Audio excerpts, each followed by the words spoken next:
சரி மக்களே இறங்கிக்கோங்க. அப்பாடா கடவுளே, நல்லவேளை உயிரோட கொண்டு விட்டாரு. இனி நீங்க வரலையா? நீங்க போய் இதை வேலை செஞ்சு கொடுங்கம்மா, நான் அப்புறமா வரேன். சரிண்ணே சரி. டாட்டா. அதுக்குள்ள பறந்துட்டாரு. சரி வாங்க உள்ள போவோம். எங்க போறது? வீடு பூட்டி இருக்கு தெரியுங்களா? ஆமா, வீடு ஏன் பூட்டி இருக்கு? நல்லா யோசிங்க, வீடு இதுதானா? ஆமாட்டி, எனக்கு நல்லா தெரியும் இந்த வீடு தான்.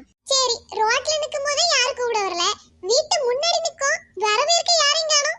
வரவேற்கிறதுக்கு நம்ம என்ன மூணாவது மனுஷனா? விருந்தாளி இல்ல. ஆனா இங்க விருந்தாளிய பாக்குறது மாதிரி தெரியலையே. எனக்கு தெரிஞ்சு ஏதோ தப்பு நடந்திருக்கு. என்னது? நீங்க கல்யாண கடை மேல இருந்து கீழ வரைக்கும் பாத்தீங்களா? நம்ம சேர்மதுரைக்கு தான் கல்யாணமா இல்லனா நம்ம வீட்டு பக்கத்துல ஒரு சேர்மதுரை இருக்கு, அதான் கேக்கேன். ரொம்ப ஓவரா பேசாத. இங்க எல்லார்கிட்டயும் வாய் காமிச்சிட்டு இருக்காத. எல்லா பெரியவங்ககிட்டயும் நல்லா இருக்கீங்களான்னு கேட்கணும். இப்போ என்ன உள்ள இருப்பவே கதவு தட்டுன்னு திறக்க போறவே. எங்க தட்டுங்க பாப்போம், திறக்கறவளான்னு பாப்போம். என்ன நக்கலா பேசுறியா? இல்லனா ஒண்ணு பண்ணுவோம், கொஞ்ச நேரம் நிப்போம். வெளியில எங்கேயும் போயிருப்பாவே. சரி சரி, நம்ம குடும்பம் எங்க போனாலும் தெருவுல தான் நிக்குது, ஏன்னு தான் தெரியல.